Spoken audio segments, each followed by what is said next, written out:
우리 인생의 황혼기에 해야 하는 일이 있다면 그것은 무엇이겠습니까?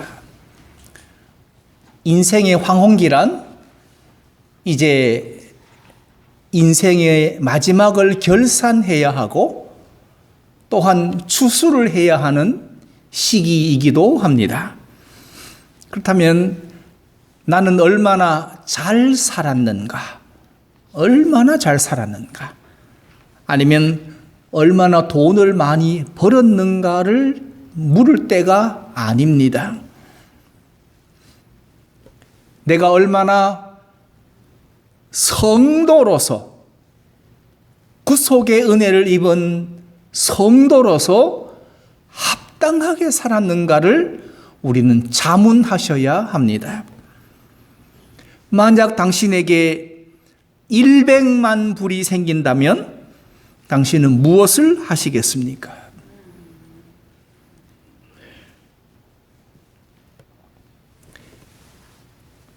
혹시 여러분 세븐업이라는 것을 아십니까?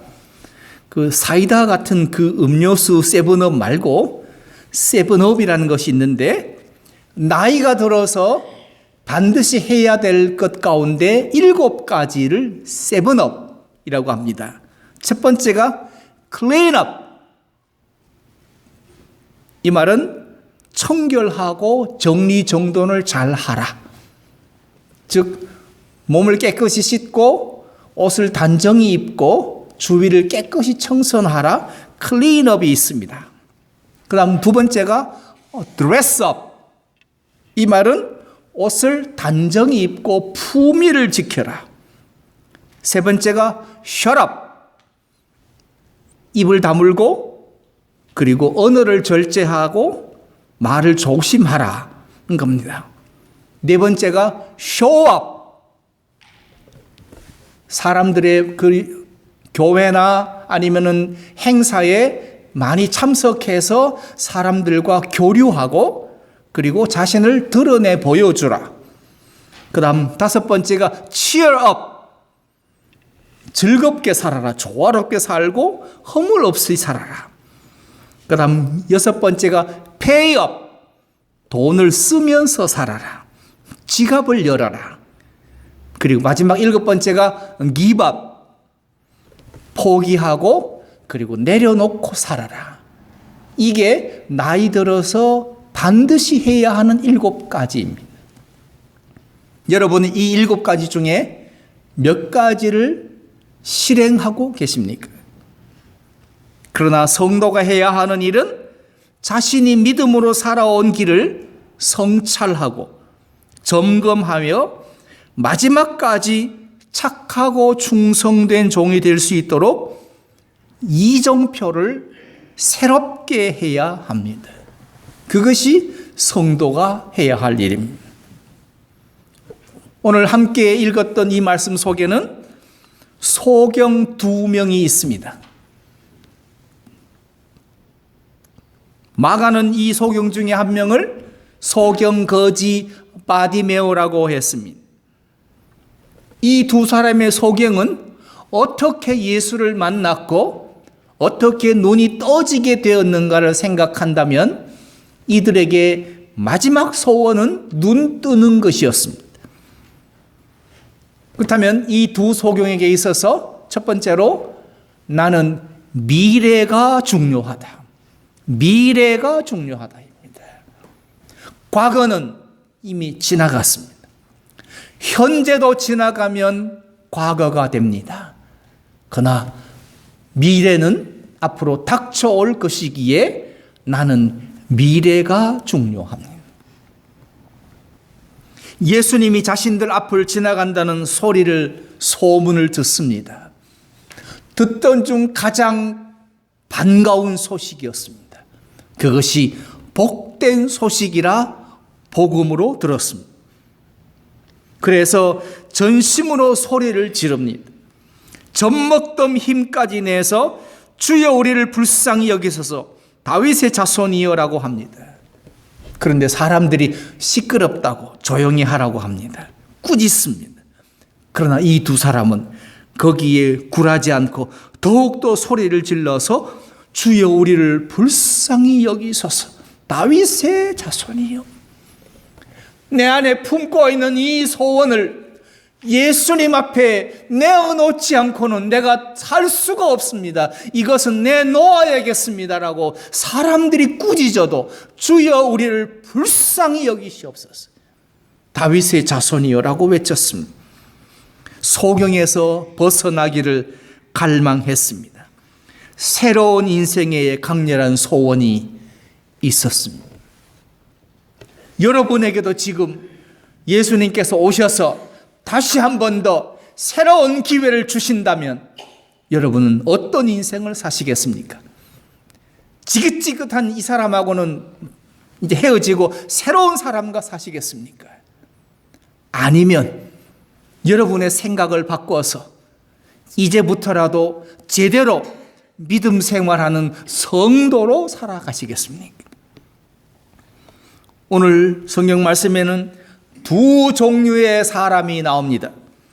첫 번째 종류의 사람은 29절 말씀이 있는 것처럼 저희가 여리고에서 떠나갈 때에 큰 무리가 예수를 줬더라. 큰 무리가 예수를 줬더라. 여기는 사람이 많습니다. 수많은 사람이 예수를 따라갑니다. 그런데 그 중에 어느 누구 하나 우리를 불쌍히 여기소서라고 외치는 사람이 없습니다. 사람은 많은데 외치는 소리가 없습니다. 사람은 많은데 예수를 따르는 자가 없습니다. 그저 사람들이 몰려다니니까 예수를 따라다니기만 합니다. 또 한 종류의 사람은 소경입니다. 앞을 볼 수가 없습니다. 앞을 볼 수 없기에 아무것도 스스로 할 수 있는 일이 없습니다. 그런데 그들은 예수께서 지나가신다는 소식을 듣고 소리를 질러 주여 우리를 불쌍히 여기소서라고 외치고 구하고 부르짖는 사람입니다. 우리는 더 나은 삶을 살기 위해 몸부림이 있어야 합니다. 가난과 어려움과 약함과 비천함 중에 있는 사람들은 대체로 꿈이 없고 소원이 없습니다. 목표가 없습니다. 사는 게 너무너무 힘들고 지긋지긋하다고 합니다. 그러기에 아무런 목표나 소원 없이 그냥 하루하루 의미 없이 살아갑니다. 예를 들면 모세가 이스라엘 민족을 출애굽시킬 때 가장 어려웠던 것은 그들에게 출애굽할 이유, 목표를 설명하는 것이었습니다. 홍해를 가르는 것은 하나님께 구하여 하나님 말씀하시는 대로 순종하면 해결됐습니다. 그러나 사람의 마음을, 이스라엘 백성들의 마음속에 왜 우리가 출애굽해야 하며, 왜 우리가 광야에 들어가야 하며, 왜 우리가 만나와 메추라기를 먹어야 하는지를 설명하고 그들로 하여금 이해시켜서 순종케 하는 일이 가장 어려운 일이었습니다.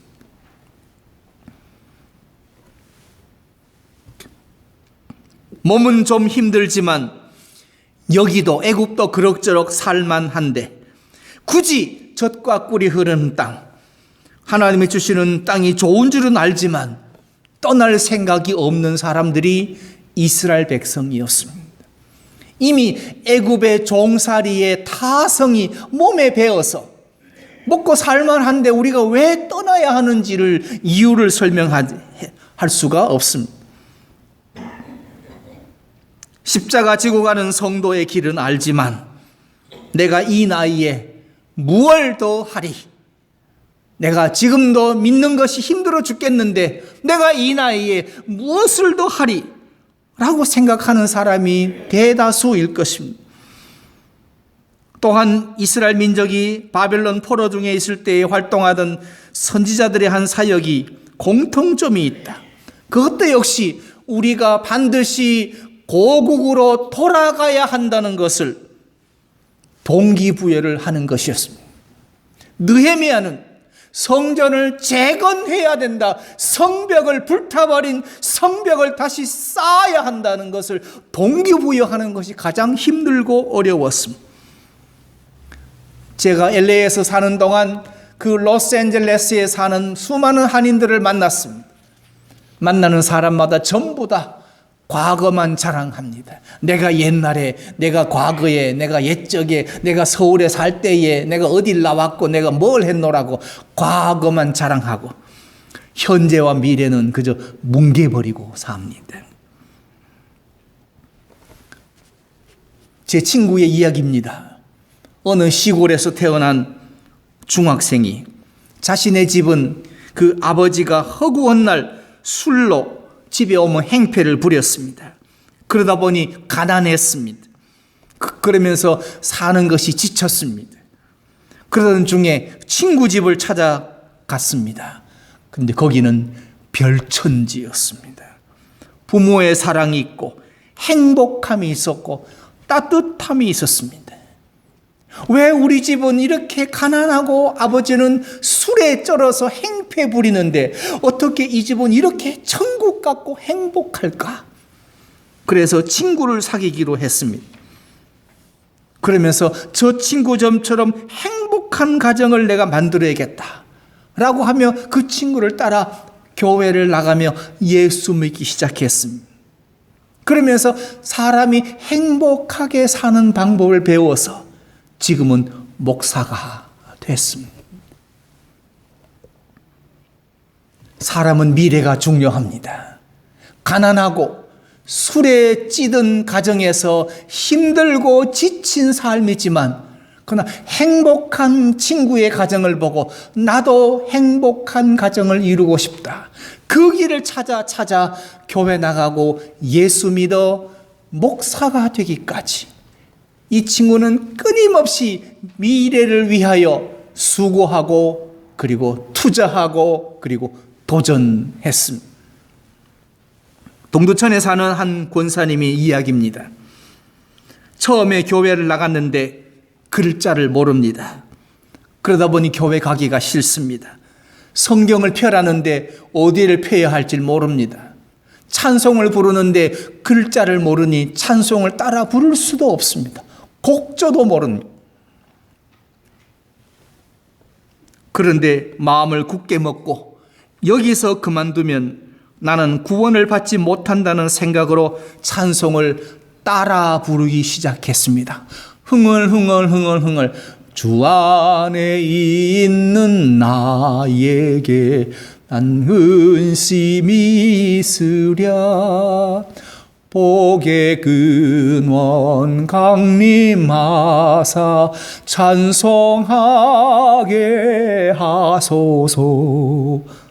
글자는 모르지만 찬송을 따라서 흥얼흥얼 따라 부르기 시작했습니다. 그러면서 찬송을 부르면서 글자를 배웠습니다. 성경을 읽다가 글자를 더 많이 알게 되었습니다. 세상살이 아무 불편 없이 살아갔습니다. 후일에 이렇게 간증했습니다. 만일 이대로 살다가 그럭저럭 믿다가 천국이나 가지라고 했더라면 나는 평생 글자를 모르는 이 무식쟁이로 후회하며 살았을 것이다. 그런데 예수 믿어 글자를 배워 찬송도 알고 성경도 읽으면서 내가 구원의 은혜만 받은 것이 아니라 글자를 깨우쳐서 내가 세상 살아간다는 것이 이렇게 좋다는 것을 알게 되었는 것이 내게는 얼마나 큰 복인지 모른다 라고 간증했습니다. 그때는 힘들어도 글 배우고 더 높고 더 좋은 인생을 살려고 노력하기를 내가 참 잘했다 라고 간증을 했습니다. 더 좋고 더 행복하고 더 풍요로운 삶을 위해서는 소원을 가지셔야 합니다. 이제 나이 들어 병들고 연약해져서 온몸 구석구석 아프지 않은 것이 없을 나이가 됐지만 그러나 마지막 소원 하나를 더 품는다면 여러분은 마지막까지 주님께 충성하다가 하나님의 부르심을 받을 수 있다면 이 얼마나 행복할까를 생각하게 됐습니다. 예수님을 만남을 통해서 그 꿈을 이루셔야 합니다. 두 번째로 이 두 소경은 이를 이루기 위해 끝까지 버티기로 마음을 먹었습니다. 소경은 자신의 운명을 바꾸려고 예수님께 소리를 질렀지만 주위의 사람들이 그들을 시끄럽다고, 조용히 하라고 방해하고 그들을 가로막으려 했습니다. 그러나 그럴수록 더 큰 소리를 질러서 주님, 우리를 불쌍히 여기시옵소서. 우리는 이미 충분히 불쌍하지만 그러나 주님 한번 우리를 쳐다보시고 불쌍히 여기시는 마음이 있으시다면 우리를 한번 불쌍히 여겨달라는 것을 주님 앞에 구하기로 했습니다. 자신의 문제 앞에서 포기하지 않기로 했습니다. 여러 가지 반대에도 불구하고 그는 포기하지 않고 주님 앞에 끝까지 나아갔습니다. 외국인들이 그 자녀에게 들려주는 이야기 가운데 아주 중요한 그 개구리, 두 마리 개구리의 이야기가 있습니다. 두 마리의 개구리가 재밌게 놀다가 우유통에 빠졌습니다.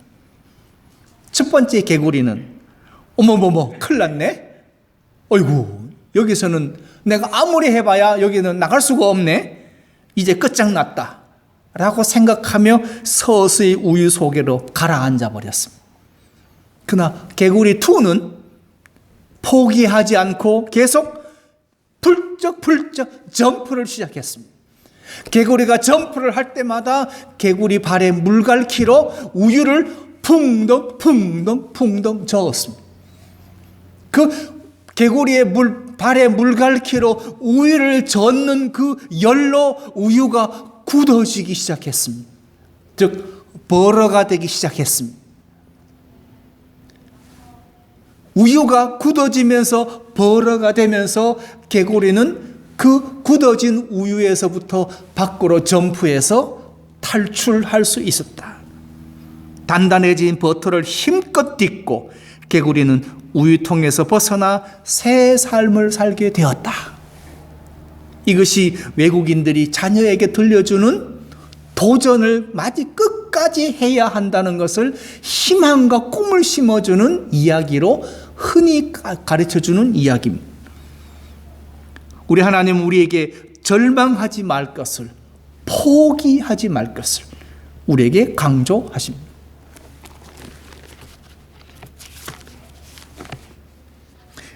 아까 불렀던 455장 후렴은 이렇습니다. 주님을 찬송하면서 할렐루야 할렐루야 내 앞길 멀고 험해도 나 주님만 따라가리. 끝까지 포기하지 마시기를 바랍니다. 세 번째로 이 두 소경은 바른 것을 선택할 줄 아는 지혜를 가진 자였습니다. 자신의 문제가 무엇인지를 아는 자입니다. 내 몸의 병은 남이 만들어준 것이 아니라 내가 만든 것이라면 내 병의 문제가 뭔지를 남은 모르고 의사는 모르지만 나는 알아야 합니다. 나는 알아야 합니다. 그런데 우리는 내 몸의 병을 내가 만들어 놓고도 의사에게 고쳐내라고 합니다. 이것은 출발이 잘못된 겁니다. 자신의 문제가 무엇인지를 아셔야 합니다. 자신의 문제가 뭔지를 아셔야 합니다. 흔히 일반 공장에서는 제품을 생산하는 과정에 맨 마지막에 인스펙터라는 그 직책이 있습니다. 인스펙터는 제품을 마지막 품질 검사를 해서 출고할 건지 말 건지를 결정합니다. 겉은 멀쩡하게 똑같이 생겼습니다. 전원을 켜면 제대로 작동합니다. 그런데 24시간을 전원을 켜놓으면 그만 중간에서 불량품이 나오기 십상입니다. 그건 제 경험입니다. 12인치 흑백 게임용 모니터를 만들어서 납품을 했는데 얼마 되지 않아 모조리 반품이 되어 옵니다. 알고 봤더니 품질 검사에 모조리 불합격입니다. 인스펙터가 중요합니다. 내 자신의 문제가 무엇인지를 여러분 스스로 자신을 인스펙트 하셔야 됩니다. 걱정이 많아서 병이 온 건지, 염려를 달고 살아서 이렇게 된 건지, 걸음걸이가 삐딱해서 내가 이렇게 잘못된 건지, 많이 먹어서 이렇게 된 건지, 잘못 먹어서 이렇게 온 건지, 자신의 문제가 뭔지를 이제는 아셔야 합니다. 항상 기뻐하라, 쉬지 말고 기도하라, 범사에 감사하라. 암송을 하면서도 마음에는 근심과 염려가 항상 달고 살면서 왜 나는 건강하지 않느냐고 원망한다면 누구 탓입니까? 그건 하나님의 탓이 아니요, 그거는 여러분 탓입니다. 예수님께서 자신의 문제가 뭔지를 알고 간구하는 자에게 예수님께서 그들을 불렀습니다. 그들은 총알같이 대답을 합니다. 주여, 눈이 뜨기를 보기를 원합니다. 일평생 눈뜨기를 소원하며 살았습니다. 설령 눈이 뜨지 못하고 죽더라도 눈뜨기를 소원하는 것을 포기하지 않았습니다. 수많은 것 가운데 이 두 소경이 선택한 것은 지혜로운 것, 눈 떠 보기를 원합니다. 내가 눈을 떠서 보고 주님을 따르기를 원합니다.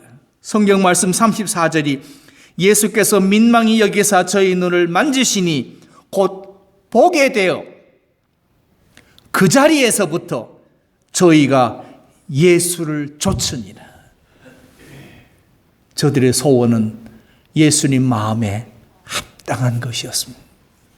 제자를 찾으시는 예수님 앞에 눈 뜨고 예수님을 좇기만 하는 수많은 무리보다 차라리 눈을 뜨지 못했지만 그러나 눈을 뜨게 하면 그 자리에서부터 예수를 쫓아 나설 수 있는 제자를 주님은 찾으신다면 얼마나 자신의 문제가 뭔지를 알고 바른 것을 선택하는 지혜를 가진 자 아니겠습니까? 신앙인의 약점이 여기에 있습니다. 무엇을 믿고 무엇을 구해야 하는지를 알지 못한 채 작정기도, 다니엘 기도, 21일 특별 새벽 기도회 특세한다 그러고 해마다 새해가 되면 수백 명씩 나와서 특세한다고 부르짖고 울부짖고 떼굴떼굴 구르고 하지만 뭘 구하고 뭘 믿어야 할지 자신의 문제가 뭔지를 알지도 못한 채 그냥 소리만 지르면 큰 무리가 예수를 좇으니라는 사람들과 매일 반일 것입니다. 열심히 교회 다닌다고 문제가 해결되는 것 아닙니다. 주님 앞에서 무엇을 구해야 할지를 알고 그것을 구하는 사람이 필요합니다. 이제 인생이 얼마 남지 않았다면 내 인생의 마지막 소원이 무엇인가를 이제 한번 정해보지 않으시겠습니까? 예수님은 말씀하십니다. 아무든지 나를 따라오려거든 자기를 부인하고 자기 십자가를 지고 나를 쫓을 것이니라. 누구든지 제 목숨을 구원코자 하면 잃을 것이요 누구든지 나를 위하여 제 목숨을 잃으면 찾으리라. 사람이 만일 온 천하를 얻고도 제 목숨을 잃으면 무엇이 유익하리요? 사람이 무엇을 주고 제 목숨을 바꾸겠느냐? 사도 바울은 그래서 이렇게 하기로 결심합니다. 빌립보서에서 무엇이든지 내게 유익하던 것, 내가 좋아하던 것, 내가 아끼고 사랑하던 것들을 내가 그리스도를 위하여 다 해로 여겼다. 나쁜 것으로 여겼다. 또한 모든 것을 해로 여김은 내 주 그리스도 예수를 아는 지식이 가장 고상함을 인함이라. 내가 그를 위하여 모든 것을 잃어버리고 배설물로 여김은 그리스도를 얻고자 함이라. 내 몸이 병들고 아파도 그 아픈 병 때문에 예수 그리스도를 얻는다면 여러분 아프시겠습니까? 병 고치시겠습니까?